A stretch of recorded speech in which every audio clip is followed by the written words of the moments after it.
Hey YouTube, and welcome back to my kitchen. Today I'm going to be whipping up some tacos for dinner, which is a super simple process. For now, I'm just going to share a really short video of how I make my taco seasoning. This is actually the first time I've made a big batch of taco seasoning. I'm going to double what I normally put in one batch. And really, I could make more, but I'm almost out of paprika, so I need to get some more of that. But I'll go ahead and show you what ingredients we need to make taco seasoning. So for this recipe, we're gonna need chili powder, which you'll notice I have 2 out. This one's almost empty, so I'm gonna refill it when I'm done. We need cumin, paprika, garlic powder, onion powder. I like to add chipotle chili pepper into mine. It's a little bit spicy, so I use this in lieu of cayenne, and it's a little smoky too, which we really like. And then we've got some salt, and I'll do some freshly ground black pepper in the recipe as well. You'll see I've got my meat over here thawing. Hopefully it's thawing just a few minutes. It's getting a little bit squishy, but I'm getting ready to cook. We're both pretty hungry, so let's go ahead and get these all mixed together. I'm gonna start with chili powder, and I'm gonna do a 1/4 cup of this for a bulk recipe. That's 4 tablespoons. And by the way, this is my recipe for beef tacos. If I'm making chicken tacos, or I want to do, that was only 2. If I want to make Mexican food with chicken, I'll also frequently add a little bit of coriander, but I'm going to leave that out because it's much easier to add just 1 spice rather than, let's see, 2, 4, 6, plus salt and pepper is 8. And this is the first time I've made this in a bulk batch, so I'm really glad to be having this on hand so I don't have to measure out 8 spices every single time I make tacos. Or I could also use this in chili.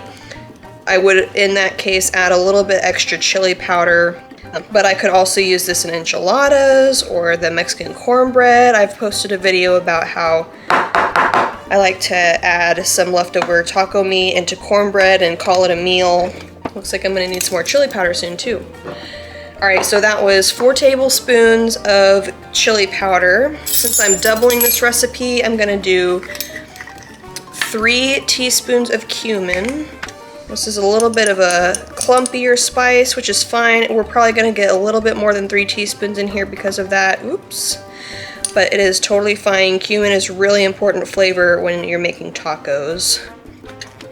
Paprika, hopefully I have 2 teaspoons of this, but if not, I can use just a little bit of seasoned salt that's got paprika in it. Looks like I'm gonna have just enough. I'm just gonna go ahead and add the rest of this in there. And I need to get some more smoked paprika.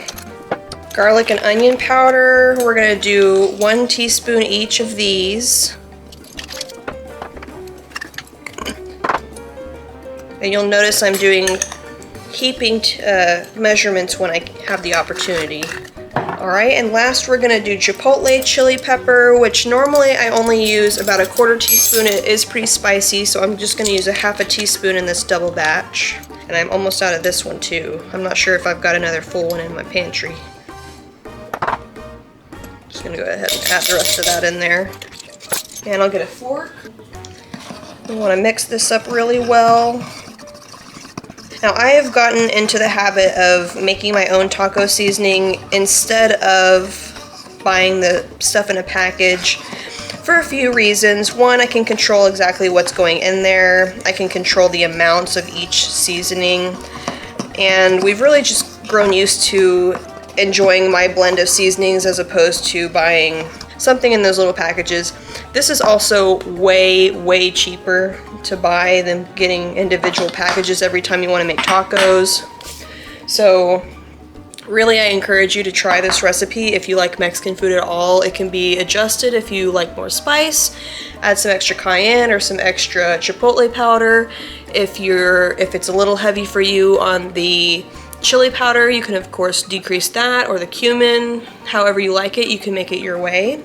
I'm gonna grab a glass jar that will fit my tablespoon measuring spoon, and I'm gonna get that filled up. Okay, did you notice what I forgot to add? I forgot to put in the salt and pepper. No big deal, I did realize it before I actually made the tacos, so I just added to my jar that I'm gonna get in a minute about 2 teaspoons of salt, and I just cracked some fresh ground pepper in there. I didn't measure that, but I wanted to point that out before I move on because I know some of y'all probably noticed that. One other thing before I move on too, once I seasoned the taco meat, I actually did go ahead and add some more seasonings just to taste.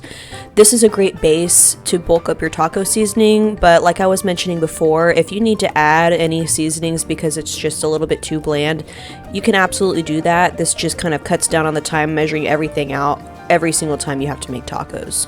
And you live and you learn, so the next time you make a bulk recipe like this, you'll know exactly what you need to alter to make it just to your taste. Okay, back to the video.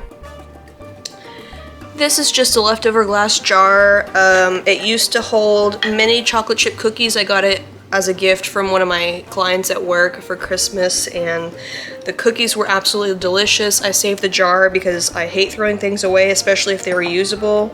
And this type of lid, while it may not be great for water bath or pressure canning, I can definitely put dry goods in here, so I feel like this will be about the right size. I'm gonna see if I can find my funnel. My husband uses it sometimes to homebrew, but I'm gonna see if I can find that. It's gonna make this way easier. Luckily, I was able to find that, so let's go ahead and get this added to our jar. And of course, I pre-mixed all of these spices, but you could, if you're putting them in a jar like this, you could just put them all in here and then shake it to combine.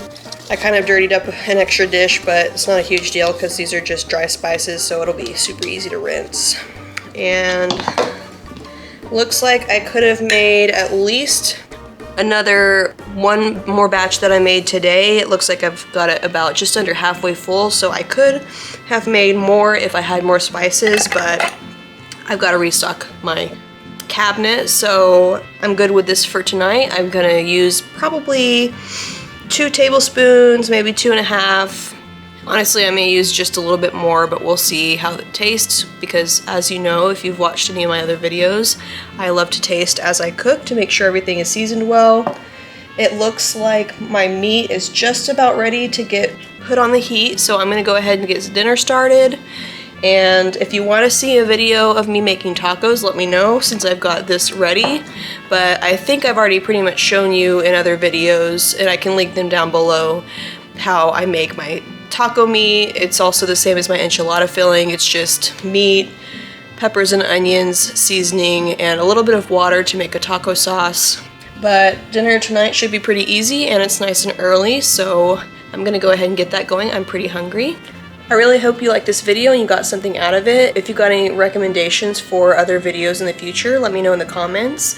I'd really appreciate a thumbs up if you like this video. Then I know to continue making videos of this type, this length. Do you like the music? Do you not like the music? I'd appreciate any feedback you've got for me at all. If you're new around here, please feel free to subscribe. I've got a lot more videos in the works that will be coming out pretty soon, so that way you will be notified when I have a new video coming out. And if you know anybody that might benefit from this video, I'd really appreciate a share. Let them know I'm here and I've got some cooking videos out, and I hope to see you guys around my kitchen next time. Bye guys!